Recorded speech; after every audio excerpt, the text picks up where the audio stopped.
Once again, good afternoon all. Good afternoon. Okay, thank you. Wimble Mediators Club സംഘടിപ്പിച്ചിരിക്കുന്ന free parenting വർക്ക്ഷോപ്പിലേക്ക് എല്ലാവർക്കും സ്വാഗതം. ഇന്നത്തെ ക്ലാസ് ലീഡ് ചെയ്യാനെത്തിയിരിക്കുന്നത് റിട്ടയർഡ് അഡീഷണൽ ലോ സെക്രട്ടറി ആയിട്ടുള്ള റെമഡിയൽ ട്രെയിനറുമായുള്ള മിനി ഭാസ്കർ മാം ആണ്. മാമിനെ ഞാൻ ഹൃദ്യമായി സ്വാഗതം ചെയ്യുന്നു. പ്രോഗ്രാമിൽ പങ്കെടുക്കാനെത്തിയിരിക്കുന്ന എല്ലാവർക്കും ഹൃദയം നിറഞ്ഞ സ്വാഗതം. സൗജന്യവും നിർബന്ധിതവുമായ വിദ്യാഭ്യാസത്തിനുള്ള കുട്ടികളുടെ അവകാശങ്ങൾ ആക്ട് 2009 വൈകല്യങ്ങളുള്ള ആളുകളുടെ അവകാശങ്ങൾ ആക്ട് 2016 തമ്മിലുള്ള ഒരു താരതമ്യ പഠനം എന്നതാണ് ഇന്നത്തെ വിഷയം. ഈ വിഷയം അവതരിപ്പിക്കാനായി മിനി ഭാസ്കർ മാമിനെ സ്വാഗതം ചെയ്യുന്നു. Thank you Shajeela. ഇലക്ഷന്റെ ചൂടും റിസൾട്ടും എല്ലാം ആയിട്ട് ഈ ഒരു വിഷയം എന്തിനെടുത്തു എന്ന് നിങ്ങൾക്ക് തോന്നുമായിരിക്കാം. പക്ഷെ ഞാനിത് സെലക്ട് ചെയ്യാനുള്ള കാരണം ഇത് തന്നെയാണ്. ഇന്നത്തെ ഇലക്ഷൻ വരുമ്പോൾ അല്ലെങ്കിൽ ഓരോ ഇലക്ഷൻ ഡിക്ലറേഷനും പേരൻസിനെ സംബന്ധിച്ചിടത്തോളം അല്ലെങ്കിൽ എഡ്യൂക്കേഷണൽ സിസ്റ്റത്തിനെ സംബന്ധിച്ചിടത്തോളം അവർക്ക് ഏറ്റവും നല്ല ഒരു എഡ്യൂക്കേഷണൽ മിനിസ്റ്റർ, വിദ്യാഭ്യാസ മന്ത്രിയെ കിട്ടണം എന്നുള്ള ഒരു സംഭവമാണ് അല്ലേ? അതിന്റെ ഭാഗമായിട്ട് തന്നെയാണ് ഞാൻ ഇതിപ്പം ചൂസ് ചെയ്തത്. കാരണം എന്ന് വെച്ചാല് നമ്മൾ ഓരോ ആൾക്കാരും പിന്നെ എഡ്യൂക്കേഷനിൽ വരുന്ന മാറ്റങ്ങൾ നമ്മളുടെ സൊസൈറ്റിയിൽ, നമ്മളുടെ കുഞ്ഞു തൊട്ട് ഓൾഡ് വരെയുള്ള ആളുകളിൽ പ്രതിഫലിച്ചു വരുന്ന ഒരു സംഭവമാണ്. അപ്പം നല്ല ഒരു വിദ്യാഭ്യാസം, കേരളം എപ്പോഴും പ്രബുദ്ധ കേരളമാണ്. പ്രബുദ്ധ കേരളത്തിൽ തന്നെ നമുക്ക് വളരെ വളരെ വമ്പന്മാരായ വിദ്യാഭ്യാസ മന്ത്രികളെയാണ് കിട്ടിയിട്ടുള്ളത്. For example Krishnaiyer, Joseph Mundassery പോലെയുള്ള പ്രഗത്ഭന്മാരായ വിദ്യാഭ്യാസ മന്ത്രികൾ ഇരുന്ന് നമ്മളുടെ വിദ്യാഭ്യാസ തലം വളരെ കൈകൊണ്ട് ഉയർത്തി പിടിച്ചുകൊണ്ട് പോയിട്ടുള്ള ഒരു സംഭവമാണ് കേരളത്തിലെ വിദ്യാഭ്യാസ സംവിധാനങ്ങളും മറ്റു സംഗതികളും. വിദ്യാഭ്യാസ നയം എന്ന് പറഞ്ഞാലും, വിദ്യാഭ്യാസ സംവിധാനങ്ങൾ എന്ന് പറഞ്ഞാലും, വിദ്യാഭ്യാസ രംഗം എന്ന് പറഞ്ഞാലും എല്ലാം ശരി തന്നെയാണ്. കാരണം വളരെ ഏർലി പീരീഡിൽ തന്നെ വളരെ ലേണഡ് ആയിട്ടും നല്ല ഒരു ഔട്ട്ലുക്ക് ഉള്ള പല പല വമ്പന്മാരും വന്ന് പിന്നെ വിദ്യാഭ്യാസ മന്ത്രിയായിട്ടിരുന്ന് തക്കതായ എല്ലാ കാര്യങ്ങളും പണ്ടുതൊട്ടേ നമ്മുടെ KER 1958 KER എന്നുള്ള റൂൾസ് വരുന്നത്, കേരള എഡ്യൂക്കേഷണൽ റൂൾസ്. ഈ പുതിയ പുതിയ ആക്ടുകളും 2016, 2009, 2010 ഇങ്ങനത്തെ എല്ലാ ഇത് കിടക്കുമ്പോഴും ഇതിനെല്ലാം മുമ്പ് അതിനകത്തുള്ള എല്ലാ പ്രൊവിഷൻസും, അതിനകത്തുള്ള എല്ലാ സെക്ഷൻസും, എല്ലാ വകുപ്പുകളും, എല്ലാ പ്രൊട്ടക്ഷനും കേരളത്തിലെ ജനതയ്ക്ക് വളരെ പണ്ട് തൊട്ടേ ഉണ്ട്. അതാണ് അത് നമ്മുടെ വിദ്യാഭ്യാസ സിസ്റ്റത്തിന്റെ, കേരളത്തിന്റെ വിദ്യാഭ്യാസ സിസ്റ്റത്തിന്റെ ഏറ്റവും വലിയ ഒരു ഗുണം എന്ന് പറയുന്നത് അതാണ്. അതുകൊണ്ട് തന്നെയാണ് ഞാൻ ഇന്ന് ഈ ഒരു സബ്ജക്റ്റ് ഇങ്ങോട്ട് എടുക്കാനുള്ള കാരണം നമ്മളുടെ വിദ്യാഭ്യാസ മന്ത്രികൾ എടുക്കുന്ന വിദ്യാഭ്യാസ സെക്ടറിന് നൽകുന്ന ഊന്നലിനെ അനുസരിച്ചിരിക്കും ഓരോ സൊസൈറ്റിയും വളർന്നു വലുതായിക്കൊണ്ടിരിക്കുന്ന ഒരു അവസ്ഥാവിശേഷം സൊസൈറ്റിയിൽ പ്രതിഫലിപ്പിക്കുന്നത്. അതും പറയാനുള്ള കാരണം എന്താന്ന് വെച്ചാൽ, കഴിഞ്ഞ തലമുറയിലെ ജോബ് ഓപ്പർച്യൂണിറ്റീസ് വളരെ കുറവായിരുന്നു. എല്ലാം ടൈപ്പ് എഡ്യൂക്കേഷൻസും ടൈപ്പ് എംപ്ലോയ്മെന്റ്സും ഒക്കെ ആയി പോയതുകൊണ്ട് ഇപ്പോഴത്തെ തലമുറ, ഇപ്പൊ നിങ്ങൾക്ക് ഞാൻ ഇതൊന്നും പറഞ്ഞു തന്നില്ലെങ്കിൽ തന്നെ നിങ്ങൾക്കറിയാം, എല്ലായിടത്തെയും കുട്ടികൾ പഠിത്തം കഴിഞ്ഞിട്ട് പല പല രാജ്യങ്ങളിലേക്ക് പോവുകയാണ്. പണ്ട് ഞാനൊക്കെ പ്രൈമറി സ്കൂളിലും അപ്പർ പ്രൈമറി സ്കൂളിലും ഹൈസ്കൂളിലും ആകുമ്പം ബ്രെയിൻ ഡ്രെയിൻ, തലച്ചോറ് പോകുന്നത് എന്ന് വെച്ചാൽ നമ്മളെ ഓരോരുത്തരെയും സ്റ്റേറ്റും മാതാപിതാക്കളും കാശ് കൊടുത്ത് പഠിപ്പിക്കുന്ന ഒരവസ്ഥയാണ്. ഒരു കുട്ടി പഠിച്ച് ഫ്രീ ആൻഡ് കമ്പൽസറി എഡ്യൂക്കേഷനിൽ ഒരു കുട്ടി പഠിച്ചിറങ്ങുമ്പോൾ സ്റ്റേറ്റിന്റെ ഹെഡിൽ ഇത്ര രൂപയാണ് അവന്റെ തലയ്ക്ക് നമ്മൾ ചെലവാക്കിയിരിക്കുന്നത്.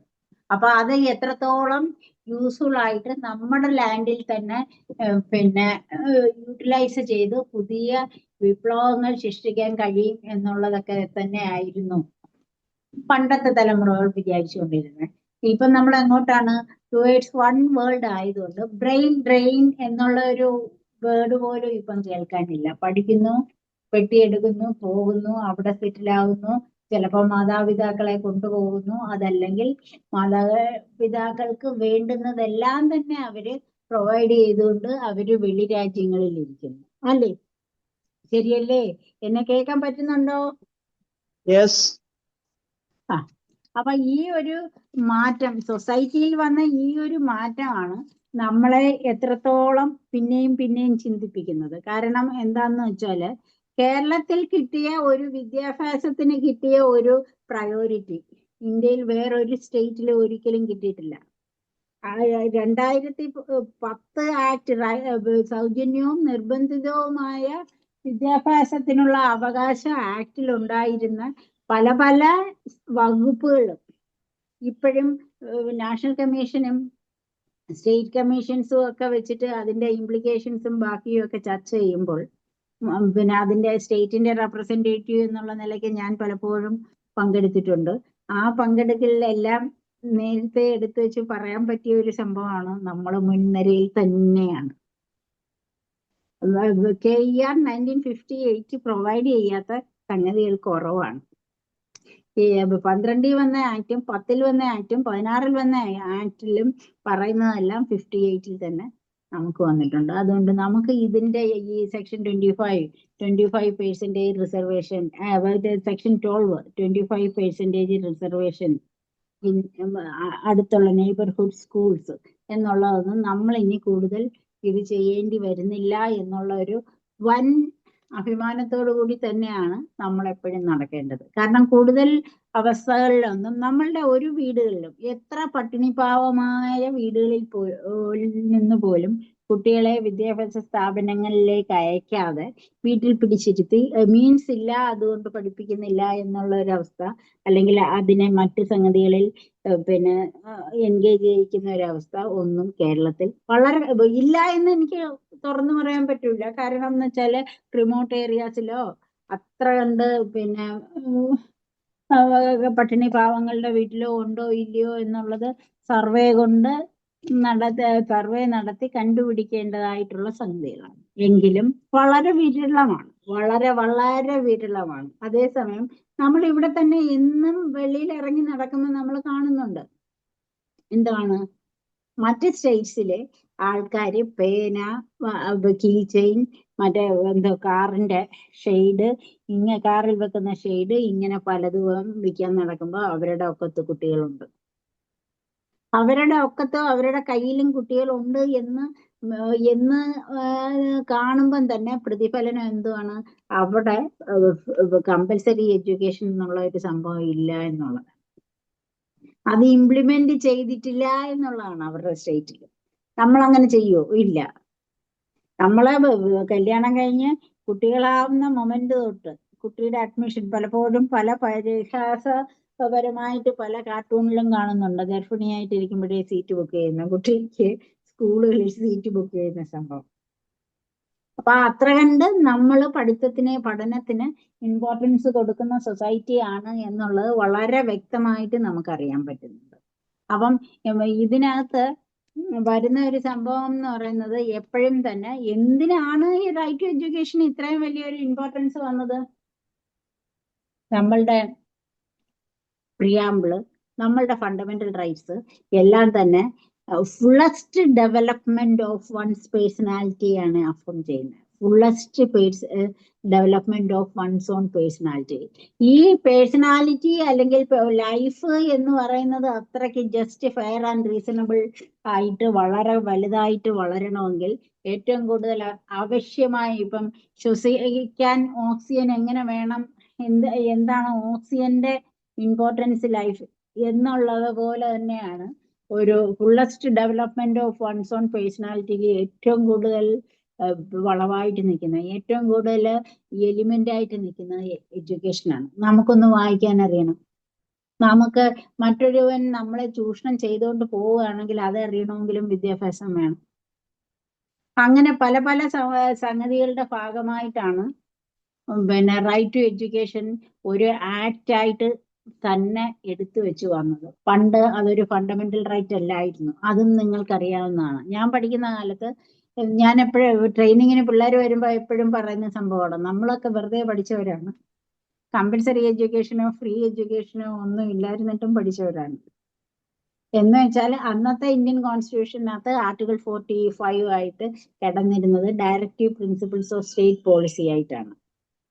പിന്നെ 2002 86 അമെന്റ്മെന്റോട് കൂടി ഇന്ത്യൻ കോൺസ്റ്റിറ്റ്യൂഷനിൽ ആർട്ടിക്കിൾ 21 തൊട്ട് താഴെയായിട്ട് 21 ആയിട്ട് right to education, free and compulsory education up to 14 years എന്ന് അഫോം ചെയ്തു വെക്കുകയും അതിനോടൊപ്പം തന്നെ നമ്മുടെ കമ്പൽസറി, ഫ്രീ ആൻഡ് കമ്പൽസറി, സൗജന്യവും നിർബന്ധിതവുമായ വിദ്യാഭ്യാസത്തിനുള്ള കുട്ടികളുടെ അവകാശങ്ങൾ ആക്ട് 2009 ഇനാക്ട് ചെയ്ത് കൊണ്ടുവരുന്നു. അപ്പൊ അതിനകത്തെല്ലാം പറയുന്നത് എന്താണ്? എഡ്യൂക്കേഷൻ എന്ന് പറയുന്നത് ജീവവായുവാണ് എന്നുള്ള ഒരു കൺസെപ്റ്റ് പരത്തി അടിച്ച് വളരെ വലുതാക്കി കൊണ്ടുവന്നിരിക്കുന്ന ഒരു ആക്ടാണ് 2009 സൗജന്യവും നിർബന്ധിതവുമായ വിദ്യാഭ്യാസത്തിനുള്ള കുട്ടികളുടെ അവകാശങ്ങൾ ആക്ട് ഇനാക്ട് ചെയ്ത് വെച്ചിരിക്കുന്നത്. അതിനകത്ത് എപ്പോഴും പറയുന്ന ഒരു കാര്യം എന്ന് വെച്ചാൽ 6 വയസ്സ് തൊട്ട് 14 വയസ്സ് വരെ എഡ്യൂക്കേഷൻ ഫ്രീയും കമ്പൽസറിയും ആണെന്നാണ്. എന്ന് വെച്ചാല് അത് എങ്ങനെയുള്ള സ്കൂളുകളിലാണ് കമ്പൽസറി എന്നാൽ നമുക്ക് ഒരിനെ ചോദിക്കാം. അങ്ങനെ നിങ്ങൾ പറയുമ്പോൾ പിന്നെ ഇന്ന സ്കൂളിൽ നിന്ന് ഇത്രയും ഫീസ് അല്ലേ ഈടാക്കുന്നത്, മറ്റൊരു സ്കൂളിൽ അതിനപ്പുറത്തെ ഫീസ് അല്ലേ ഈടാക്കുന്നത്. ഇതെല്ലാം സ്റ്റേറ്റ് ഇനാക്ട്മെന്റ് എന്ന് വെച്ചാൽ നാഷണൽ അല്ലെങ്കിൽ പാർലമെന്റ് ഇനാക്ട് ചെയ്ത 2 ആക്ടുകൾ തന്നെയാണ് ഈ free and compulsory education act 2009 അതേപോലെ തന്നെ right to persons with disability 2016. ഇത് രണ്ടും കിട്ടയ്ക്ക് പോകുന്ന സംഭവങ്ങളാണ്. അതിനകത്ത് തമ്മിൽ വേറെ പ്രോബ്ലംസ് ഉണ്ടോ എന്ന് ചോദിച്ചു കഴിഞ്ഞാൽ എന്ന് പലപ്പോഴും വരുന്നുണ്ട്. അതിന്റെ ആപ്ലിക്കേഷനകത്ത് എപ്പോഴും പ്രോബ്ലംസ് ആണ് വരുന്നത്. കാരണം എന്ന് വെച്ചാൽ ഒരു ഹാൻഡിക്യാപ്ഡ് കുട്ടിയെ കൊണ്ട് ചെല്ലുമ്പം സ്കൂളിലെ പടി വളരെ വലിയ പടിയാണ്, ആ കുട്ടിക്ക് കയറാൻ പറ്റത്തില്ല, പ്രശ്നമായില്ലേ? അതല്ലെങ്കിൽ ഒരു പിന്നെ കണ്ണ് കാണാൻ വയ്യാത്ത ഒരു കുട്ടിക്ക് അച്ഛനും അമ്മയും എംപ്ലോയീസ് ആയതുകൊണ്ട് വേറെ ആരുടെങ്കിലും ഹെൽപ്പ് എടുത്ത് കൊണ്ടുപോകുമ്പോൾ പിന്നെ വളരെ കഷ്ടപ്പെട്ട് പിടിച്ചെടുത്ത് ക്ലാസ്സിൽ കൊണ്ട് ഇരുത്തേണ്ടി വരുന്നു, അവിടെയും പ്രശ്നമായില്ലേ? ഇങ്ങനത്തെ കുറച്ചധികം സംഗതികൾക്ക് വേണ്ടിയിട്ടാണ് 2009 free and compulsory education act വന്നതിന് ശേഷം 2016 പിന്നെ persons with disabilities, right of persons with disabilities 2016 വന്നതിന് ശേഷവും അതിനകത്ത് കൂടുതൽ പ്രൊവിഷൻസ് കയറ്റി വെച്ച് ചെയ്യുന്നത്. എന്തിനു വേണ്ടിയിട്ടാണ് ഈ നെയ്ബർഹുഡ് സ്കൂള് എന്നുള്ളത്? ഏറ്റവും ലേറ്റസ്റ്റ് ആയിട്ട് ഏപ്രിൽ 23 നമ്മുടെ സുപ്രീം കോടതിയുടെ ഒരു ജഡ്ജ്മെന്റ് വന്നു. എന്താ കാര്യം എന്ന് വെച്ചാല് നെയ്ബർഹുഡ് സ്കൂളില് അഡ്മിഷൻ എന്ന് പറയുന്ന അവകാശമാണ് കുട്ടിയുടെ എന്നാണ് 2009 ആക്ട് പറയുന്നത്. അങ്ങനെ ഒരു പേരന്റ് അപേക്ഷ നൽകിയിട്ട് അവരൊന്നും മിണ്ടിയില്ല. ലാസ്റ്റ് വിവരാവകാശം കൊടുത്തു, അവരനങ്ങിയില്ല. ലാസ്റ്റ് ഹൈക്കോടതിയില് കേസ് WP ഫയൽ ചെയ്തു. WP ഫയൽ ചെയ്തപ്പം കോടതി എന്ത് പറഞ്ഞ്, നിങ്ങൾ ഈ അഡ്മിഷന്റെ സമയത്ത് നോക്കിയാ പിന്നെ ആപ്ലിക്കേഷൻ കൊടുക്കാതെയും ബാക്കിയും ഒക്കെ ഇരുന്നിട്ട് ഈ ഇങ്ങനൊരു ആപ്ലിക്കേഷൻ ഇട്ടു എന്നും പറഞ്ഞ് മിണ്ടാതിരുന്നത് കൊണ്ട് നിങ്ങളുടെ തന്നെ പ്രോബ്ലമാണ് കുട്ടിക്ക് അഡ്മിഷൻ കിട്ടാതെ പോയത്, അല്ലാതെ മറ്റൊരു സംഭവമല്ല എന്നും പറഞ്ഞ് കോടതി അത് തള്ളി. അപ്പം കാണാം പേരന്റ് എന്ത് ചെയ്ത് അത് സുപ്രീം കോടതിയിലേക്ക് കൊണ്ടുപോയി. അപ്പോൾ സുപ്രീം കോടതി പോയാൽ പിന്നെ ഒരു ജന്മം കഴിഞ്ഞിട്ട് അത് പൊങ്ങത്തോളം എന്നുള്ളത് എന്തുകൊണ്ടോ അവരുടെ അഡ്വക്കേറ്റ് അഡ്വൈസ് ചെയ്യാത്തതാണോ ഇല്ലയോ എന്നുള്ളത് നമ്മുടെ ക്വസ്റ്റ്യൻ അല്ല ഇവിടെ. പക്ഷെ ഏതായാലും വർഷങ്ങൾക്ക് ശേഷം നമ്മുടെ സുപ്രീം കോടതി ഇതെല്ലാം എടുത്തു വെച്ചിട്ട് വളരെ സങ്കടപ്പെട്ടു. കാരണം എന്ന് വെച്ചാൽ ആ കുഞ്ഞ് ഇപ്പം PGയും കഴിഞ്ഞ് PhD ചെയ്യുന്ന സമയമാകുമ്പോഴും ഇതിവിടെ കിടക്കുവാണല്ലോ എന്നുള്ള ഒരു സങ്കടം. അതുകൊണ്ട് തന്നെ സുപ്രീം കോടതി എന്ത് ചെയ്തു, അമിക്കസ് ക്യൂരെ എന്ന് പറയുന്ന ഫ്രണ്ട് ഓഫ് ദ കോർട്ട് എന്നാണ്. ഫ്രണ്ട് ഓഫ് ദ കോർട്ടിനെ ഇവരുടെ കോർട്ടിന്റെ ഹെൽപ്പ് എടുത്ത് ഫ്രണ്ട് ഓഫ് ദ കോർട്ടിനെ അപ്പോയിന്റ് ചെയ്ത് വൻ സീനിയർ അഡ്വക്കേറ്റ്സിന്റെ ഹെൽപ്പ് എടുത്ത് ഈ ആസ്പെക്ട് ശരിയായിട്ടും പഠിച്ചു. നെയ്ബർഹുഡിലെ തന്നെ സ്കൂളുകളിലുള്ള അഡ്മിഷൻ എന്ന് പറയാനുള്ള കാരണം എന്ത്? നിങ്ങൾക്ക് ആർക്കെങ്കിലും പറയാമോ? എന്തുകൊണ്ടാണ് ഈ നെയ്ബർഹുഡ് ഏറ്റവും അടുത്ത ഇത്ര 3 കിലോമീറ്ററിനകത്തുള്ള സ്കൂളിൽ തന്നെ അഡ്മിഷൻ കൊടുക്കണം എന്ന് പറയുന്നത്? പറയാമോ ആർക്കെങ്കിലും? കേൾക്കുന്നുണ്ടോ? ആ, അപ്പൊ ഈ ഏറ്റവും അടുത്തുള്ള സ്കൂളിൽ അഡ്മിഷൻ എന്ന് പറയുന്നത് ഒരു കുഞ്ഞ് വളർന്നു വരുമ്പോൾ ആദ്യത്തെ ലൈഫ് എന്ന് പറയുന്നത് അവന്റെ അമ്മയും അച്ഛനോ അവന്റെ ജോയിന്റ് ഫാമിലി ആണെങ്കിൽ അവന്റെ വീട്ടിനകത്തുള്ള ആൾക്കാരുമാണ്. കുറച്ചുകൂടെ കഴിയുന്ന തന്നെ നെയ്ബർഹുഡും ബാക്കിയും ഒക്കെ വരുമ്പോൾ വേറൊരു 10 കിലോമീറ്റർ അപ്പുറത്തോട്ട് അവൻ യാത്ര ചെയ്ത് വരുമ്പോൾ അവന്റെ ഫ്രണ്ട്സ് ആരും പിന്നെ അവന്റെ കൂടെ ഇവിടം വരെ വരാനോ അല്ലെങ്കിൽ അവന്റെ വീട്ടിനടുത്തുള്ള സ്കൂളില് അല്ലെങ്കിൽ പറ്റത്തില്ല. അപ്പൊ ഏകദേശം കിട്ട വരുന്ന കൾച്ചറ്, എഡ്യൂക്കേഷണൽ ബാക്ക്ഗ്രൗണ്ടും പിന്നെ കൾച്ചറൽ ബാക്ക്ഗ്രൗണ്ടും എല്ലാം ഏകദേശം ഒരേപോലെ നിൽക്കുന്ന ഒരു സ്ഥലം തന്നെ ആകും പിന്നെ നെയ്ബർഹുഡ് സ്കൂള് എന്ന് പറയുമ്പോൾ. അപ്പൊ അങ്ങനെയുള്ള നെയ്ബർഹുഡ് സ്കൂളില് സ്റ്റേറ്റ് ഫണ്ടിങ് ആണെങ്കിൽ അല്ലെങ്കിൽ സെൻട്രൽ ഗവൺമെന്റിന്റെയോ സ്റ്റേറ്റ് ഗവൺമെന്റിന്റെയോ ഫണ്ടിങ്ങോ റെക്കഗ്നീഷനോ ഉള്ള എല്ലാ സ്കൂളിലും നെയ്ബർഹുഡിൽ നിന്ന് 25% റിസർവേഷനോട് കൂടി തന്നെ വീക്കർ സെക്ഷൻസും അല്ലെങ്കിൽ അവിടുത്തെ സമീപ നിവാസികൾക്കും ഒക്കെ അഡ്മിഷൻ കൊടുക്കാൻ ഓരോ സ്കൂളുകാരും ബാധ്യസ്ഥരാണ്. അവര് അഥവാ സ്കൂളിലെ അഡ്മിഷൻ ഡിലേ ചെയ്യുകയാണെങ്കിൽ അതിന് വ്യക്തമായ കാരണങ്ങൾ കാണിക്കണം, എന്തുകൊണ്ടാണ് എന്നുള്ളത്. അങ്ങനെ തടയാനൊന്നും ഇപ്പോഴത്തെ ആ ഒരു ആക്ടും റൂൾസും പ്രകാരം ഒരു പ്രൊവിഷനും ഇല്ല എന്നുള്ളതാണ്. അപ്പൊ എന്തുകൊണ്ടാണ് നെയ്ബർഹുഡ് സ്കൂള് എന്ന് പറയാനുള്ള കാരണം എന്ന് വെച്ചാൽ ഇതൊക്കെ തന്നെയാണ്. നമ്മൾ എന്തുവാണ് പണ്ടത്തെ അടുത്ത വീട്ടിലെ കുട്ടിയാണ് നമ്മുടെ ഫ്രണ്ട്, ഏറ്റവും അടുത്ത ഫ്രണ്ട് നെയ്ബർഹുഡില് നമ്മളുടെ ഏജ് അല്ലെങ്കിൽ തൊട്ട് 1 വയസ്സിനോ 2 വയസ്സിനോ ഇളയത് അല്ലെങ്കിൽ മൂത്തതായിട്ടുള്ള ചേച്ചിമാരോ അനിയത്തിമാരോ അനിയന്മാരോ ഒക്കെ തന്നെ ആയിരിക്കും. അതുകൊണ്ട് തന്നെയാണ് ഇവരെല്ലാം ഒരുമിച്ച് സ്കൂളിൽ പോകുന്ന ആ ഒരു യുഗം മാറി ഇപ്പൊ എല്ലാം കൊമേഴ്സ്യലൈസേഷനും വണ്ടിയിൽ എടുത്തിട്ടടിക്കുകയും പേരൻസ് അവരവരുടെ ഇതിനനുസരിച്ചിട്ട് കാറിൽ കൊണ്ടുപോവുകയോ ബൈക്കിൽ കൊണ്ടുപോവുകയോ ഒക്കെ ചെയ്യുന്ന ഒരവസ്ഥയിലോട്ട് മാറി വന്നിരിക്കുന്ന കാലഘട്ടമാണ്. അപ്പൊ ഈ ഒരു കേസില് കോടതി ഷാർപ്പായിട്ട് എടുത്തു വെച്ച് പറഞ്ഞു, national commission for child rights ഇതിനു വേണ്ടിയിട്ട് ഒരു സ്റ്റാൻഡേർഡ് ഓപ്പറേറ്റിംഗ് പ്രൊസീജിയർ ഒക്കെ ഉണ്ടാക്കിയിട്ടുണ്ടെങ്കിലും അതിന് റൂളിന്റെ ഒരു ഫോഴ്സ് ഓഫ് ലോ അതിനകത്തില്ല. അതുകൊണ്ട് തന്നെ എല്ലാ ലോക്കൽ അതോറിറ്റീസും സ്റ്റേറ്റും കൂടെ ചേർന്ന് അല്ലെങ്കിൽ ഓരോ ജില്ലാ അധികാര സ്ഥാനങ്ങളായിട്ട് ചേർന്ന് ഇതിനൊരു സ്റ്റാൻഡേർഡ് ഓപ്പറേറ്റിംഗ് പ്രൊസീജിയർ ഉണ്ടാക്കി പിള്ളേർക്ക് അഡ്മിഷൻ കൊടുക്കണം. ഈ അഡ്മിഷൻ എന്ന് പറയുന്ന പ്രാക്ടിക്കലി ഒരു അഡ്മിഷൻ മാത്രമല്ല, ഒരു കുഞ്ഞ് സ്കൂളിൽ വന്നു കഴിഞ്ഞാൽ അവന്റെ ഫിസിക്കൽ മെന്റൽ ഡെവലപ്മെന്റ് എല്ലാം തന്നെ ടീച്ചേഴ്സ് നോക്കാനും അവനെ ഗെയ്ജ് ചെയ്യാനും അവനെ അതിനനുസരിച്ച് കൊണ്ടുവന്ന് എന്നുവെച്ചാൽ അവനിപ്പം മാത്സ് ആണ് ഏറ്റവും കൂടുതൽ ഇഷ്ടമുള്ള ഒരു സബ്ജക്റ്റ് എങ്കിൽ അതിന് കൂടുതൽ ഗൈഡൻസ് അവന് കൊടുത്ത് ആ പർട്ടിക്കുലർ സബ്ജക്റ്റിൽ അവൻ വളരെ നന്നായിട്ട് വരാനും ഉള്ള ഒരു അവസ്ഥയാണ് പിന്നെ ആക്ടിൽ പ്രൊവൈഡ് ചെയ്തിരിക്കുന്നത്. എത്രത്തോളം ഇത് നടക്കുന്നു എന്ന് ചോദിച്ചു കഴിഞ്ഞാൽ അത് ക്വസ്റ്റ്യൻ ആയിട്ട് വരുന്നത് എന്താണെന്ന് വെച്ചാൽ അവിടെയും ഒരു ക്ലാസ് ആണ് ഗവൺമെന്റ് പറയുന്നത്, ഗവൺമെന്റിന്റെ സോഷ്യോ ഇക്കണോമിക് കപ്പാസിറ്റിക്ക് അനുസരിച്ച് ഇത് ഇത്രയും ചെയ്യാൻ പറ്റത്തുള്ളൂ. അവിടെ ആണ് നമ്മൾ ചില സംഗതികളിൽ മാറിപ്പോകുന്ന ചില അവസ്ഥകൾ. നമുക്ക് കിട്ടുന്ന ലിമിറ്റഡ് റിസോഴ്സസ് പല ഭാഗങ്ങളായിട്ട് ഭാഗിച്ച് ഒരു ഭാഗം മാത്രമാണ് എഡ്യൂക്കേഷന് വരുന്നത്. ആ എഡ്യൂക്കേഷൻ എത്രയും നന്നാക്കി പോകുമ്പോഴും അതില് വരാൻ പറ്റാതെ പോകുന്ന കുറച്ചധികം സംഭവം എന്ന് പറയുന്നത് ലിമിറ്റഡ് റിസോഴ്സസ് ആണ്, ഫണ്ടിങ് ഇല്ലാത്തതുകൊണ്ടാണ് എന്നൊക്കെ നമ്മൾ വിചാരിച്ചു വെച്ചിരിക്കുകയാണ്. പക്ഷെ അതൊക്കെ ഞാൻ അകത്തുണ്ടായിരുന്ന ഒരു മെമ്പർ എന്നുള്ള നിലയിൽ എനിക്ക് മനസ്സിലാക്കാൻ കഴിഞ്ഞത്, ഞാൻ അറ്റൻഡ് ചെയ്യുന്ന എല്ലാ മീറ്റിംഗ്സിലും തന്നെ റോസ്റ്റഡ് നട്ട്സും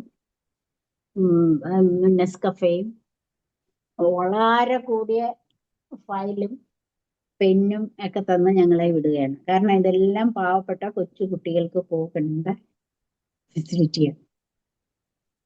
അന്ന് മുതലേ ക്രിറ്റിക് മൈൻഡോടുകൂടി ഞാൻ കാണുന്ന 2 ആക്ടുകളാണ് ഇത് രണ്ടും. കാരണം ഒരു ഗവൺമെന്റ് ഒഫീഷ്യല് ഭീകരൻ സാലറിയോടുകൂടി അവിടെ മീറ്റിംഗ് അറ്റൻഡ് ചെയ്യാൻ പോകുമ്പോൾ അയാളുടെ സാലറി തന്നെ വളരെ വലുതാണ്.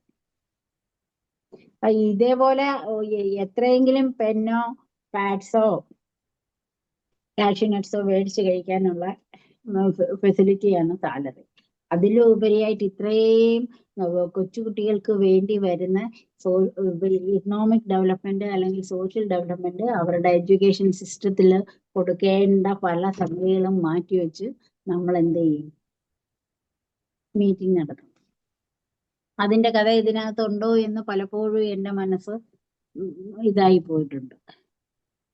പലപ്പോഴും വ്യാകുലതപ്പെട്ടു പോകും. കാരണം ഈ കുഞ്ഞുങ്ങൾക്ക് ഉപയോഗിക്കേണ്ട റിസോഴ്സസ് വെച്ച് കിട്ടുന്ന നെസ്കഫെ നമ്മൾ കുടിച്ചാൽ അത് ദൈവത്തിന് നിരക്കാത്തതല്ലേ എന്ന് പലപ്പോഴും എനിക്ക് തോന്നിപ്പോയിട്ടുണ്ട്. ആ ഒരു സിറ്റുവേഷൻ വെച്ചിട്ട് തന്നെയാണ് ഞാൻ ഇന്ന് ഈ സബ്ജക്റ്റ് ഇവിടെ എടുക്കാനുള്ള കാരണം. കാരണം എന്ന് വെച്ചാല് ഈ എല്ലാ നെയ്ബർഹുഡ് സ്കൂളിലും എല്ലാവർക്കും അഡ്മിഷൻ കൊടുത്താൽ പിന്നെ ഡിവിഷൻ ഫാൾ വരുമായിരുന്നോ? ഇല്ല. അവിടെ വൺസ് ഹൈസ്കൂളുകളും സ്റ്റേറ്റ് ഡെവലപ്ഡ് സ്കൂൾസും മാത്രമേ ഉള്ളൂ എന്നുള്ള ഒരു സൊസൈറ്റിയിൽ ഡിവിഷൻ ഫാളോ മറ്റു സംഗതികളോ ഒന്നും വരത്തില്ലായിരുന്നു.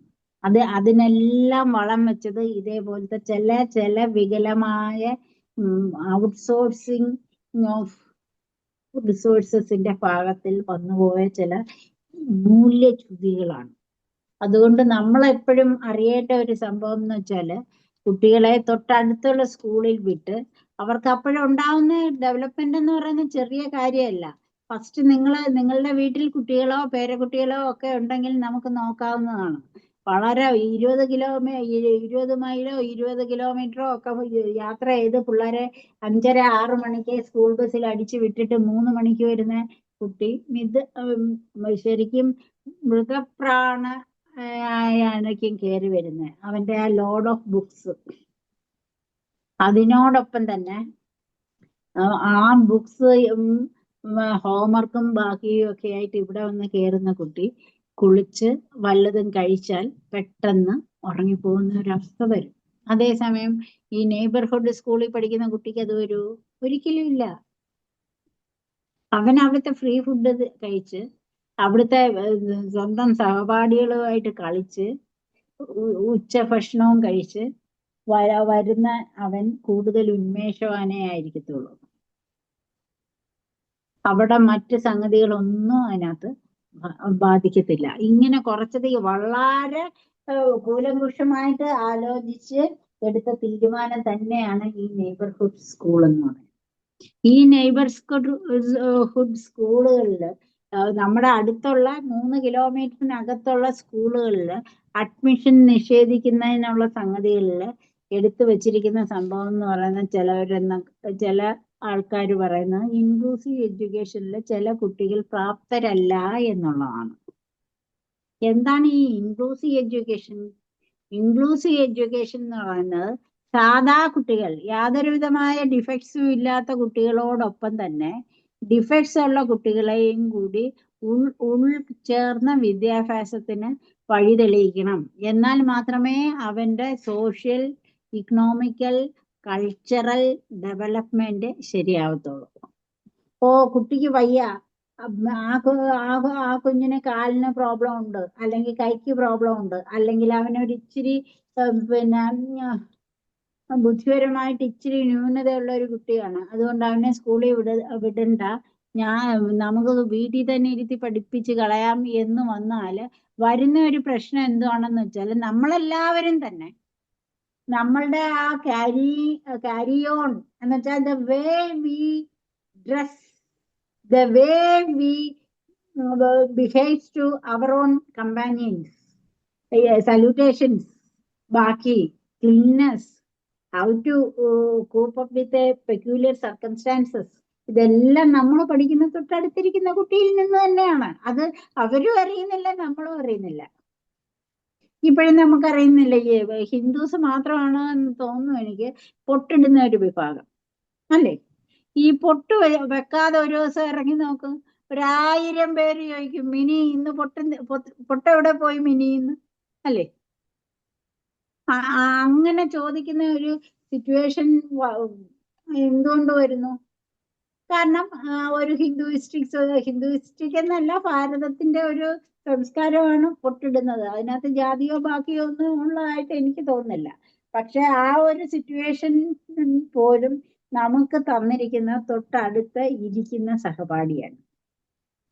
ആ സഹപാഠിയാണ് നമ്മുടെ മുഖത്തോട് ചങ്ങാതി നിന്നെങ്കിൽ കണ്ണാടി വേണ്ട എന്ന് പറയുന്ന ഒരവസ്ഥ. നമ്മള് വീട്ടിൽ നിന്ന് മേടിച്ച് തന്ന ഒരു പിന്നെ ഇപ്പോഴത്തെ കാലത്ത് ഒരു 6 മാസത്തിന് മുമ്പുള്ള ഡ്രസ്സ്, അല്ലെങ്കിൽ പണ്ടത്തെ കാലത്താണെങ്കിൽ അത് വർഷങ്ങൾക്ക് മുമ്പുള്ള ഓരോ ഓണത്തിനും ഓരോ ഡ്രസ്സ് കിട്ടുന്ന കൾച്ചറായിരുന്നു നമുക്ക്. അല്ലെങ്കിൽ ഏതെങ്കിലും ഇപ്പൊ ക്രിസ്മസോ വിഷുവോ അങ്ങനെ കാണാൻ മാത്രം.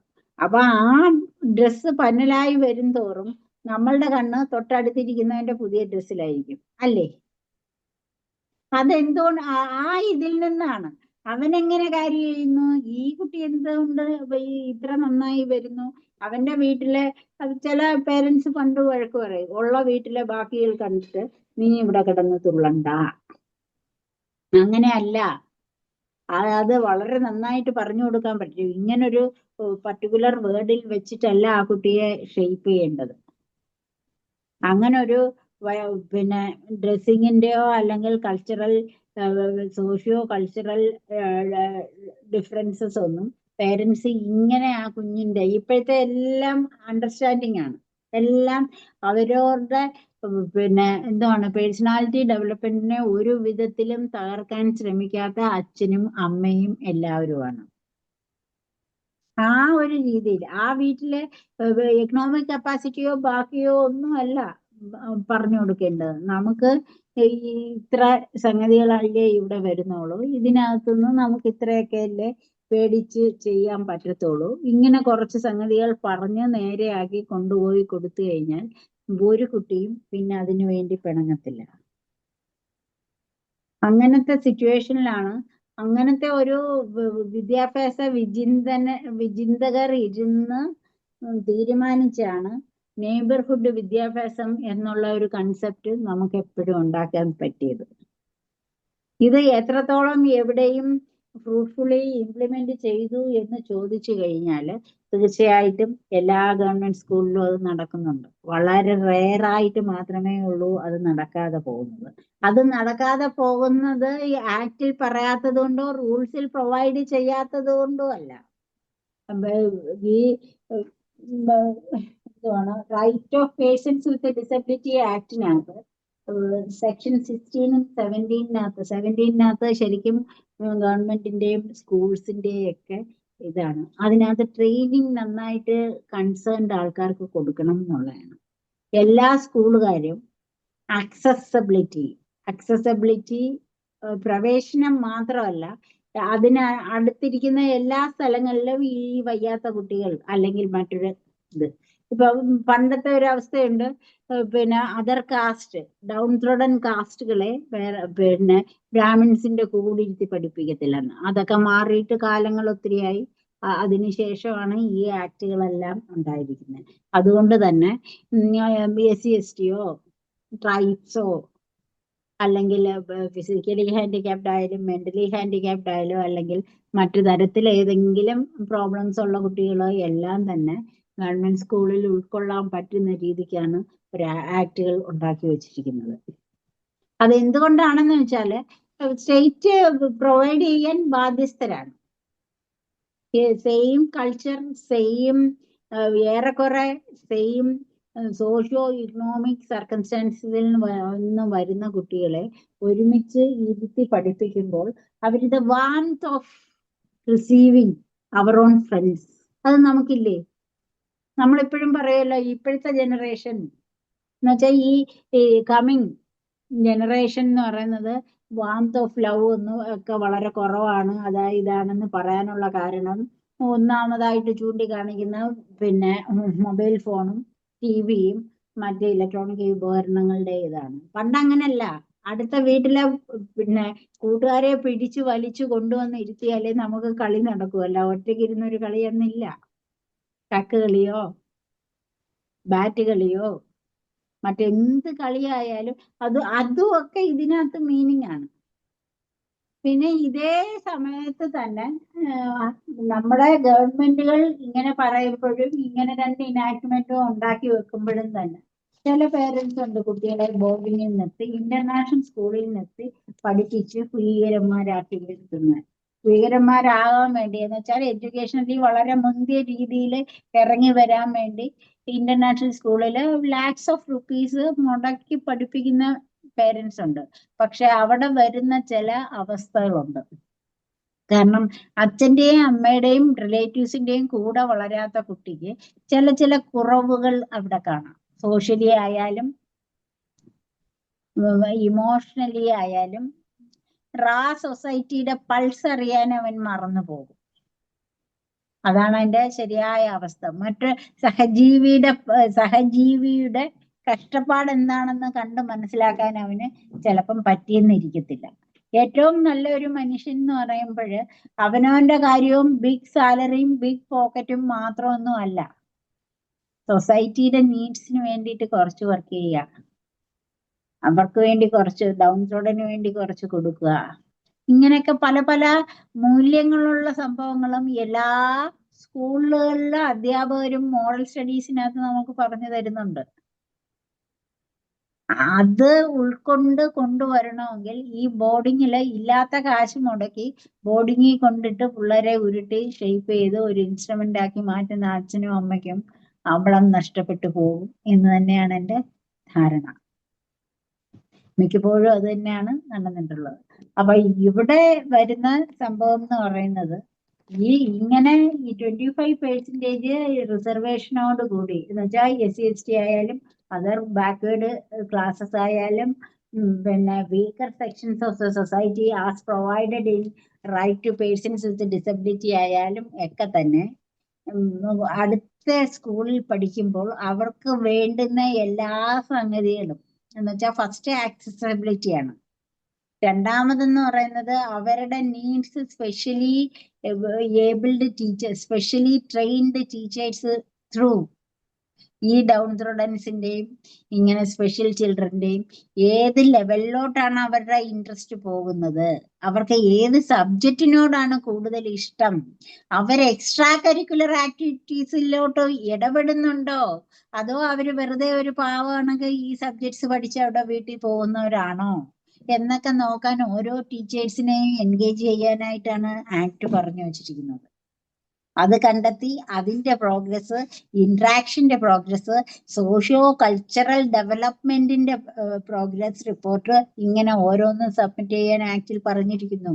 അതേപോലെ തന്നെ റൂൾസിലും പറഞ്ഞിരിക്കുന്നു. ഇതൊക്കെ എത്രത്തോളം ഇംപ്ലിമെന്റ് ചെയ്ത് നമ്മുടെ ഒരു നല്ല ഗവൺമെന്റ് സ്കൂൾ വന്നിട്ടുണ്ട് എന്ന് ചോദിച്ചു കഴിഞ്ഞാൽ ചിന്തനീയമാണ്. കാരണം എന്ന് വെച്ചാൽ നമ്മുടെ ലിമിറ്റഡ് റിസോഴ്സസ് വെച്ച് പിന്നെ ടീച്ചേഴ്സിനോ അല്ലെങ്കിൽ സ്പെഷ്യൽ എഡ്യൂക്കേറ്റേഴ്സിനോ കൂടുതൽ ട്രെയിനിങ് നൽകുകയോ അല്ലെങ്കിൽ ചൈൽഡ് സൈക്കോളജിയോ അല്ലെങ്കിൽ കുട്ടികളുടെ അവകാശങ്ങൾ ശരിക്കും അവരെ പഠിപ്പിച്ചു വെക്കുമ്പം അവകാശങ്ങൾ പഠിക്കുന്ന ഒരു കുട്ടി അവർക്ക് കറസ്പോണ്ടിങ് ഡ്യൂട്ടി ഉണ്ട് എന്നുള്ളത് ഇൻജക്ട് ചെയ്ത് കൊടുക്കേണ്ട കാര്യമില്ല. ഇതെന്റെ അവകാശമാണെന്ന് പറയുമ്പോൾ മറ്റേവനും അതേപോലത്തെ അവകാശം അവിടെ ഉണ്ട്. അപ്പൊ എത്രത്തോളം നമ്മള് മറ്റൊരു രീതിയിൽ ചുരുങ്ങണം. മറ്റൊരാളുടെ ഞങ്ങൾ നിയമം പഠിക്കുന്ന ഒരു വ്യക്തി എപ്പോഴും പറയുന്ന ഒരു കാര്യമുണ്ട്, സിവിൽ ലോ എന്ന ടോർട്ടിനകത്ത് എപ്പോഴും പറയും, നിങ്ങളുടെ സ്വാതന്ത്ര്യം എവിടെ വെച്ച് തീരുന്നു?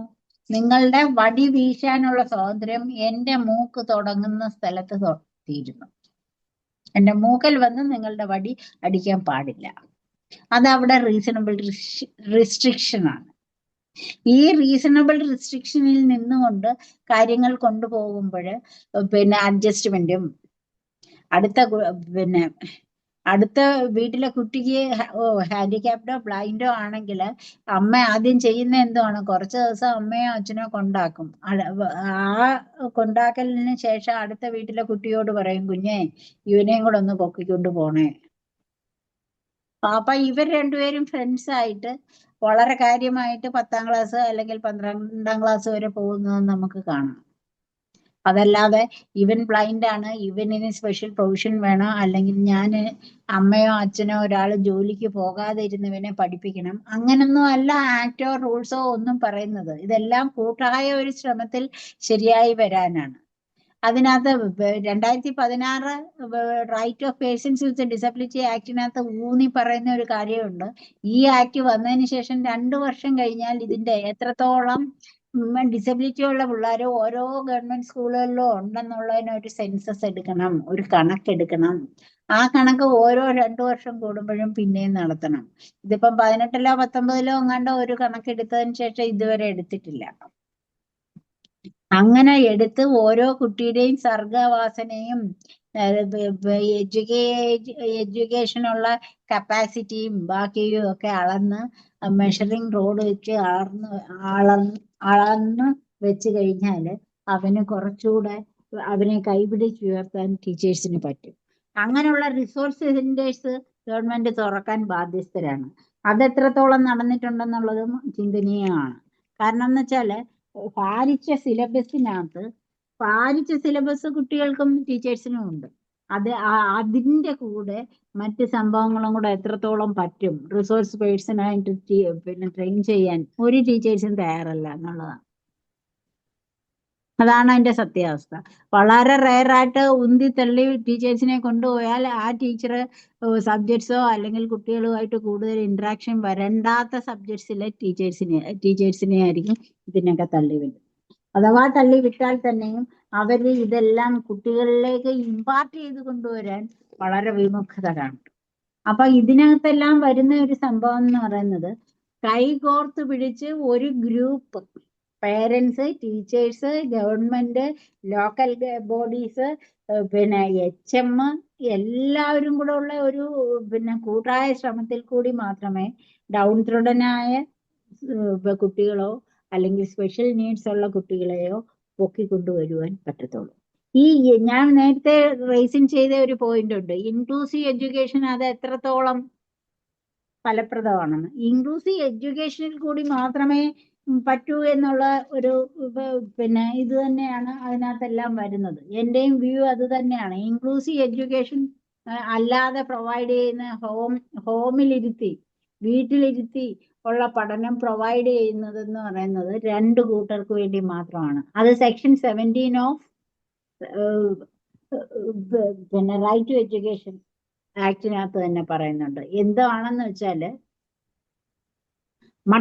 വിവിധങ്ങളായ ഡിസബിലിറ്റീസ് ഉള്ള പിള്ളേരെ ടീച്ചേഴ്സിന് കൂപ്പപ്പ് ചെയ്യാൻ ചിലപ്പം പാടുവരും. അവർക്ക് നടക്കാനോ മൊബിലിറ്റിയോ അല്ലെങ്കിൽ അണ്ടർസ്റ്റാൻഡ് ചെയ്യാനോ മറ്റ് സംഗതികൾക്കോ ഒക്കെ ബുദ്ധിമുട്ട് വരും. അങ്ങനെ നീങ്ങാനോ നടക്കാനോ ഒക്കെ ബുദ്ധിമുട്ടുള്ള മൾട്ടിപ്പിൾ ഡിസബിലിറ്റീസ് ഉള്ള കുട്ടികളെയും persons with high supportive needs എന്ന് പറയുന്ന ആൾക്കാരെ എന്നുവെച്ചാൽ 80% എബോവ് ഡിസബിലിറ്റി ഉള്ള ഒരാളെ ഒരു സ്ഥലത്ത് നിന്ന് മറ്റൊരു സ്ഥലത്തേക്ക് മാറ്റി സ്ഥാപിച്ചുകൊണ്ട് പോകാൻ പാടാണ്. അങ്ങനെയൊക്കെ ഉള്ളവർക്ക് ഗൃഹാന്തരീക്ഷത്തിൽ തന്നെ എഡ്യൂക്കേഷൻ കൊടുക്കണം എന്ന് തന്നെയാണ് നമ്മുടെ ആക്ടുകൾ പറഞ്ഞു വയ്ക്കുന്നത്. അതും ഇപ്പോഴും നടപ്പാവശ്യമുണ്ട്. കാരണം എന്ന് വെച്ചാല് ഓട്ടിസം പിള്ളേർക്കും അങ്ങനെ ചില പ്രോബ്ലംസ് കൂടുതലുള്ള കുട്ടികളെയും ക്ലാസ് ടീച്ചർ മാസത്തിൽ അല്ലെങ്കിൽ 3-4 മാസത്തിനിടയ്ക്ക് ഒരു ടേമിൽ ഒരു 2 പ്രാവശ്യമെങ്കിലും വീട്ടിൽ ചെന്ന് അവന്റെ പ്രോഗ്രസ് അസസ് ചെയ്യാൻ പ്രൊവിഷനുണ്ട്. ഫ്രീ ആൻഡ് കമ്പൽസറി എക്യുപ്മെന്റ്സും കൊടുക്കണം, ബുക്സും കൊടുക്കണം, മറ്റ് സംഗതികൾ അസസ് ചെയ്യുകയും വേണം. അത് ഗൃഹത്തിലായാലും അതേപോലെ തന്നെ കൊണ്ടുപോകുന്ന പല സ്കൂളുകളും ഉണ്ട്. അങ്ങനെയാണ് അതിന്റെ പ്രൊവിഷൻസ് വരുന്നത്. അപ്പൊ ഇങ്ങനത്തെ ഒരു സിറ്റുവേഷനിൽ ഈ രണ്ട് ആക്ട് തമ്മിൽ ഡിക്കോട്ടമി ഉണ്ടോ, ഡിഫറൻസസ് ഉണ്ടോ എന്ന് ചോദിച്ചു കഴിഞ്ഞാൽ ഇല്ല തന്നെ. രണ്ടും ഒരു കൈ കോർത്ത് പിടിച്ചു പോകുന്ന രണ്ട് സ്റ്റാറ്റ്യൂട്ട്സ് ആണ്. അപ്പൊ ഇതിനകത്ത് എന്തെങ്കിലും പ്രോബ്ലംസ് വരുന്ന സ്ഥിതിക്ക് നിങ്ങളുടെ നീഡ്സ്, നിങ്ങൾക്ക് വേണ്ടുന്ന സ്പെഷ്യൽ നീഡ്സ് പിന്നെ സാധിക്കാത്ത രീതിയിൽ കൊണ്ടുപോകുന്ന സ്കൂൾ അതോറിറ്റീസോ ഉണ്ടെങ്കിൽ നമുക്ക് പരാതിപ്പെടാൻ പല പല ഫോറംസ് ഉണ്ട്. ഫസ്റ്റ് സ്കൂൾ തന്നെയാണ്, പിന്നെ വേണം ലോക്കൽ അതോറിറ്റി ഉണ്ട്, ഇതിനെല്ലാം പുറമേ ആയിട്ട് ബാലാവകാശ കമ്മീഷൻ ഉണ്ട്. ഏതെങ്കിലും രീതിക്ക് എന്തെങ്കിലും ഒരു പിന്നെ പരാതി അവിടെ കൊടുത്തു കഴിഞ്ഞാൽ അവർ വളരെ കാര്യമായിട്ട് ഇൻക്ലൂസീവ് എഡ്യൂക്കേഷന്റെ ആസ്പെക്ട്സ് എടുത്തു വെച്ച് കീറി മറിച്ച് നോക്കിയതിന് ശേഷം സ്പെസിഫിക് ഡയറക്ഷൻ കൊടുക്കും. ബാലാവകാശ സംസ്ഥാനം മാത്രമല്ല, നാഷണലി കൊടുത്താലും ഉടനെ നടക്കുന്ന ഒരു സംഭവമാണ്.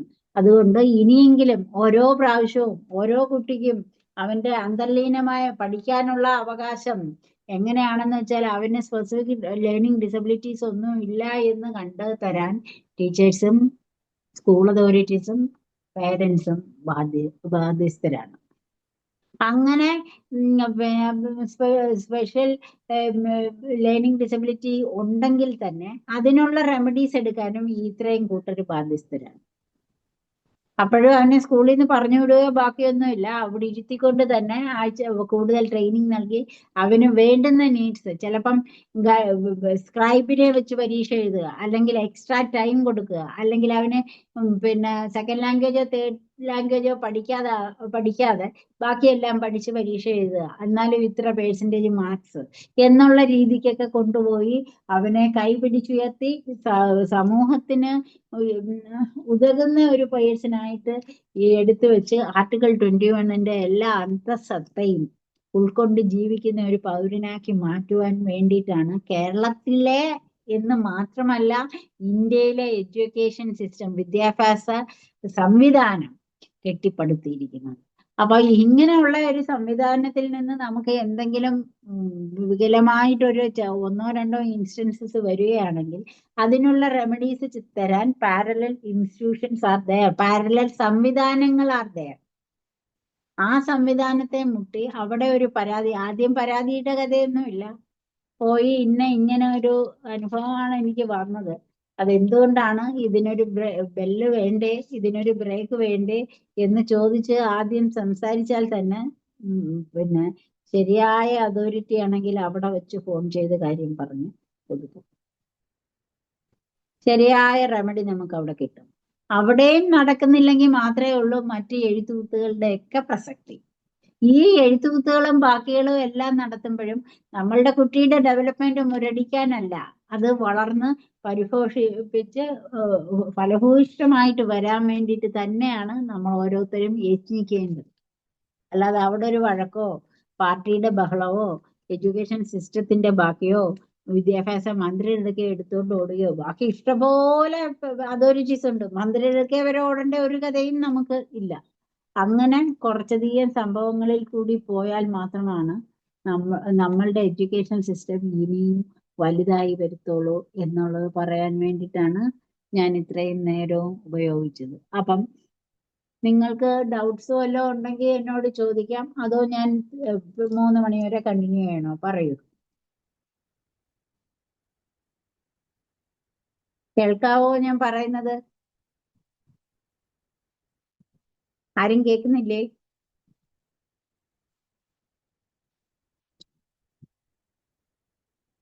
കേൾക്കുന്നുണ്ടോ? ഞാൻ കേൾക്കുന്നുണ്ട്. അപ്പം ഡൗട്ട്സ് വല്ലതും ഉണ്ടോ ആർക്കെങ്കിലും, അതോ ഞാൻ ഇനിയും കണ്ടിന്യൂ ചെയ്യട്ടെ? എന്താണെന്ന് വെച്ചാൽ പറഞ്ഞാൽ ഞാൻ അതുപോലെ ചെയ്യാം. 2:50 ആവുന്നു. അപ്പം അതിനനുസരിച്ച് ഇത് ചെയ്യാൻ വേണ്ടിയിട്ടാണ് ഞാൻ ആ ഡൗട്ട്സിന് ടൈം തരുന്നത്. If you have any doubt please rise. ഉണ്ടോ? കേൾക്കുന്നുണ്ടോ? ഞാൻ പറയുന്നത് കേൾക്കുന്നുണ്ടോ? ആർക്കെങ്കിലും സംശയങ്ങളുണ്ടോ? ആർക്കെങ്കിലും സംശയങ്ങളുണ്ടോ? ഇല്ലെന്നാണോ?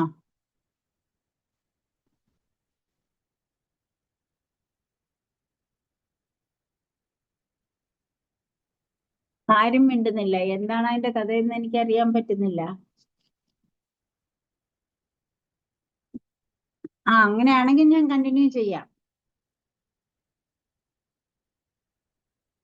ഈ ഇതിനകത്തൊക്കെ പല പല രീതിക്കും വരുന്ന കേസുകളുടെ ഇതെന്ന് പറയുന്നത് ക്യാപിറ്റേഷൻ ഫീയും സീറ്റ് പിന്നെ ഡിനേ ചെയ്തുകൊണ്ടുള്ള സ്കൂൾ അതോറിറ്റീസിന്റെയോ അല്ലെങ്കിൽ പിന്നെ ബാക്കിയുള്ള ഇൻസ്റ്റിറ്റ്യൂഷൻസിന്റെയോ പിന്നെ ഒരു സ്റ്റെപ്പാണ് നമ്മളെപ്പോഴും കോടതിയിലേക്ക് പോകാനോ ബാക്കിക്കോ ഒക്കെ ഉള്ള ഒരു അവസ്ഥ വരുന്നത്.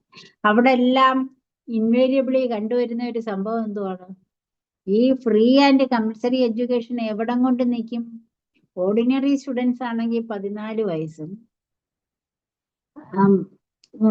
പിന്നെ സ്പെഷ്യൽ ചൈൽഡ് വിത്ത് സ്പെഷ്യൽ നീഡ്സോ SC/ST ഡൗൺ ത്രോഡൻ സൊസൈറ്റിയിൽ നിന്ന് വരുന്ന കുട്ടികളോ ഒക്കെ ആണെങ്കിൽ 18 വയസ്സ്.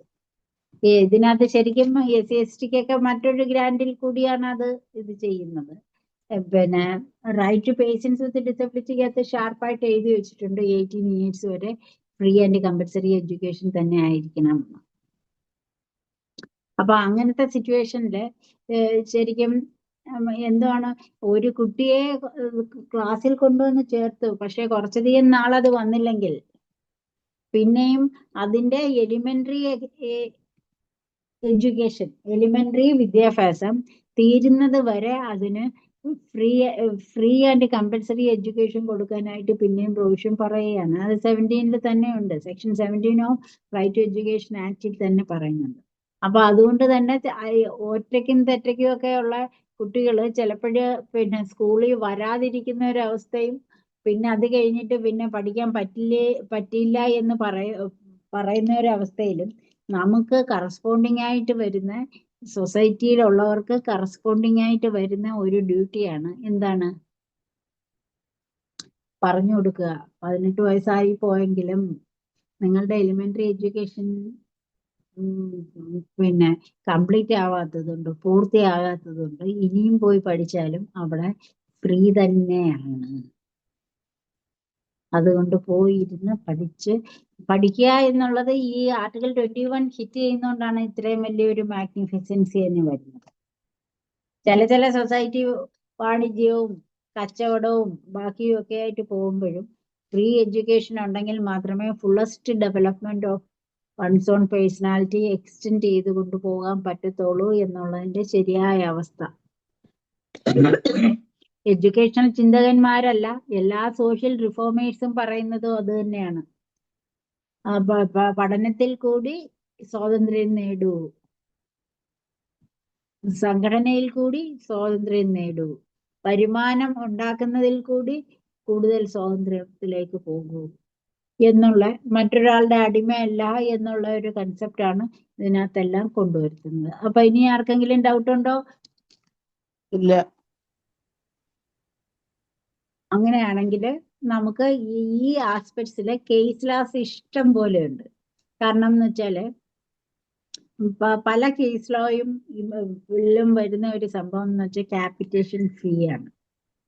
ക്യാപിറ്റേഷൻ ഫീ പാടില്ല, ക്യാപിറ്റേഷൻ ഫീ അങ്ങനെ ഇമ്പോസ് ചെയ്യാൻ പാടില്ല എന്നൊക്കെ കോടതിയുടെ ഇതുണ്ടെങ്കിൽ പോലും അത് ആസച്ച് ഇംപ്ലിമെന്റ് ചെയ്ത് കൊണ്ടുവരാൻ പറ്റാത്ത കാര്യം എന്ന് പറയുന്നത് 14 ഇയേഴ്സിന് മുകളിലാണ് ഈ ക്യാപിറ്റേഷൻ ഫീയും ബാക്കിയും ഒക്കെ കൂടുതലും വരുന്നത്. എന്നുവെച്ചാൽ പ്രൈവറ്റ് മെഡിക്കൽ കോളേജസിലും മറ്റ് ഇൻസ്റ്റിറ്റ്യൂഷൻസിലും വരുന്ന, കാരണം 18 ഇയേഴ്സ് വരെയല്ല, 14 ഇയേഴ്സ് വരെയല്ല നോർമലി കമ്പൽസറി എഡ്യൂക്കേഷൻ വരുന്നുള്ളൂ, അല്ലെങ്കിൽ സൗജന്യ ഫ്രീ എഡ്യൂക്കേഷൻ വരുന്നുള്ളൂ. അത് കഴിയുമ്പം പിന്നെ ഫീൽഡിലേക്ക് കടക്കുന്നു. കൂടുതൽ സൗകര്യങ്ങളുള്ള പഠിത്തവും മറ്റു സംഗതികൾക്കും വേണ്ടി അത് ഡിമാർക്കേറ്റ് ചെയ്യിക്കാനും കുറച്ചധികം ഉള്ളവരെ വഴിതിരിച്ചു വിടാനും വേണ്ടിയിട്ടാണ് ഈ പിന്നെ ക്യാപിറ്റേഷൻ ഫീ എന്നുള്ള സംവിധാനവും ബാക്കിയൊക്കെ ഉണ്ടാക്കി വെച്ചിരിക്കുന്നത് എന്ന് തന്നെയാണ് സുപ്രീം കോടതിയിലെ ജഡ്ജസ് പിന്നെ ഇന്റർപ്രറ്റ് ചെയ്ത് കൊണ്ടുവന്നിരിക്കുന്നത്. അതുകൊണ്ടാണ് മെഡിക്കൽ എഡ്യൂക്കേഷൻ ഫീൽഡിലും മറ്റ് ചില ഫീൽഡുകളിലും ഇപ്പോഴും ക്യാപിറ്റേഷൻ ഫീ നിലവിലുള്ളത്. അതല്ലെങ്കിൽ നമുക്ക് മറ്റൊരു രീതിയിൽ എടുത്തുകൊണ്ട് വന്ന് ഇന്റർപ്രറ്റ് ചെയ്ത് ഇത് അൺകോൺസ്റ്റിറ്റ്യൂഷണൽ ആണ് എന്ന് പറയാം. പക്ഷേ ഓരോ ഫീൽഡിലും അവരവരുടെ പഠിത്തത്തിനനുസരിച്ചുള്ള ഓരോ ഫീൽഡിലും കുറച്ചു പേരെ അക്കോമഡേറ്റ് ചെയ്ത് കൊണ്ട് പോകണമെങ്കിൽ ഈ ക്യാപിറ്റേഷൻ ഫീ പോലും വെക്കുന്നത് എന്തിനാണ്? അതിന്റെ അവസ്ഥ എന്തുവാണെന്ന് വെച്ചാൽ എല്ലാ ക്യാപിറ്റേഷൻ ഫീയിലെയും ഇത്ര ശതമാനം അതേ കോളേജിൽ പഠിക്കുന്ന SC/ST or other backward classes OEC other educationally backward ക്ലാസ്സസിലുള്ള പിള്ളേർക്ക് വേണ്ടി ചെലവാക്കാൻ വേണ്ടിയിട്ടാണ്. അതൊരു വൻ നന്മയുള്ള പ്രൊഫഷനായിട്ട് തന്നെയാണ് ഞാൻ കാണുന്നത്. കാരണം പണക്കാരായ കുട്ടികൾ പഠിക്കുന്നതിനോടൊപ്പം അതേ കോളേജിൽ പഠിക്കുന്ന പാവപ്പെട്ട വീട്ടിലെ കുട്ടികൾക്കും ഗവൺമെന്റിന്റെ കയ്യിൽ നിന്ന് കൂടുതൽ, ഗവൺമെന്റിന് ഇപ്പം റിസോഴ്സസ് കുറവാണ്, കൂടുതൽ പോകാതെ ആ കുട്ടികളും പഠിച്ചു പോകുന്ന ഒരവസ്ഥ ഉണ്ടാക്കി വെച്ചിരിക്കുന്നത് കൊണ്ട് തന്നെയാണ് സുപ്രീം കോടതിയും മറ്റ് ഹൈക്കോടതി ജഡ്ജസും ഒന്നും ഇതിനെതിരെ പ്രതികരിക്കാതെ ഫേവറബിൾ ജഡ്ജ്മെന്റ്സ് തന്ന് വിടുന്നത്. അപ്പം ഈ സ്കൂൾ അഡ്മിഷനും ബാക്കിയും ഒക്കെ അടുത്തു വരുന്നു. സ്കൂൾ അഡ്മിഷന്റെ സമയമായി കഴിഞ്ഞു, പ്രൈമറിയിലായാലും അപ്പർ പ്രൈമറിയിലായാലും ഹൈസ്കൂളിലായാലും ഒക്കെ. അപ്പം ഈ ഒരു പ്രിൻസിപ്പിൾ അനുസരിച്ചിട്ട് ഗവൺമെന്റ് സ്കൂളിൽ ചേർത്ത് കഴിഞ്ഞാൽ തൊട്ടടുത്ത സ്കൂളിൽ അഡ്മിഷൻ കിട്ടാനുള്ള റൈറ്റ്, അവകാശം നമുക്കുണ്ട് എന്ന് അഫേം ചെയ്ത് ഞാൻ എൻ്റെ ക്ലാസ് നിർത്തും. എനിക്ക് ഇങ്ങനെ ഒരു വേദി തന്ന വിംബിൾ അക്കാഡമിയോട് അകമഴിഞ്ഞ നന്ദി ഞാൻ രേഖപ്പെടുത്തുന്നു. Thank you, ma'am. Thank you so much. Thank you very much, madam. Thank you, ma'am. ശരി, അപ്പം ഇനി വല്ല ഡൗട്ട്സും ഉണ്ടോ? ആർക്കെങ്കിലും എന്തെങ്കിലും പറയാനുണ്ടോ? പണ്ട് ഇതേപോലൊരു ക്ലാസ്സിൽ ഒരു കുഞ്ഞിന്റെ കേസ് കിട്ടിയിട്ട് വളരെ കാര്യമായിട്ട് ഇന്ററാക്ട് ചെയ്ത് അതിന്റെ പ്രോബ്ലംസ് മാറ്റി കൊടുക്കാൻ പറ്റി. അതുകൊണ്ടാണ് പിന്നെയും പിന്നെയും അഡ്മിഷന്റെ സമയവും ബാക്കിയും ഒക്കെ വരുമ്പോൾ ഞാൻ ഈ ഒരു സബ്ജക്റ്റുമായിട്ട് വരുന്നത്. അപ്പൊ ആർക്കെങ്കിലും എന്തെങ്കിലും പ്രശ്നങ്ങൾ ഉണ്ടെങ്കിൽ പറയാൻ മടിക്കണ്ട. എന്നാൽ കഴിയുന്ന സഹായം ഞാൻ തീർച്ചയായിട്ടും ചെയ്തു തരും. ആർക്കെങ്കിലും എന്തെങ്കിലും ഉണ്ടെങ്കിൽ എന്റെ നമ്പർ തേടി പിടിച്ചായാലും വന്നാൽ ഞാൻ എന്നെ കൊണ്ട് പറ്റുന്ന സഹായങ്ങൾ ചെയ്തു തന്നിരിക്കും. അല്ലാതെ കുട്ടികൾക്ക് പ്രോബ്ലംസ് ഉണ്ട്, അല്ലെങ്കിൽ ഇങ്ങനത്തെ കുട്ടികളാണ് അതുകൊണ്ട് അവരെ സ്കൂളിൽ വിടണ്ട എന്നൊന്നും ഒരു വേള പോലും നമ്മൾ ചിന്തിക്കാൻ പാടില്ല എന്നുള്ളത് കൊണ്ടാണ് ഈ ഒരു ക്ലാസ് ഞാൻ ഇവിടെ എടുത്ത് വെക്കുന്നത്. ഈ 2 ആക്ടിലും വളരെ കാര്യമായിട്ട് എഡ്യൂക്കേഷന്റെ പ്രാധാന്യം ഉൾക്കൊള്ളുന്ന വകുപ്പുകളാണ്. ആർക്കെങ്കിലും സംശയമുണ്ടോ?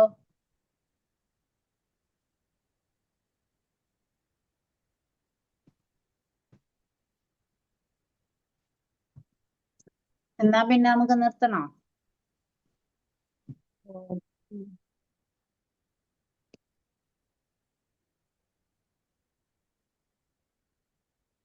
Okay.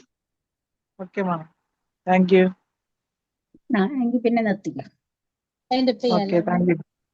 Mind Okay, thank you, madam. Thank you. Thank thank you. You minimum. ഇത്ര നല്ലൊരു ക്ലാസ് എടുക്കാൻ പറ്റിയതിലും കേൾക്കാൻ പറ്റിയതിലും താങ്ക്സ് ഒരുപാട്. ഈ നല്ല നല്ല ക്ലാസ്സുകൾ ഇതിനെ സംബന്ധിച്ചെടുക്കേണ്ടതാണ് കേട്ടോ. ഞാൻ കേട്ടില്ല. Thank you ma'am. Thank you so much. നല്ലൊരു സെഷൻ Thank you. ആയിരുന്നു.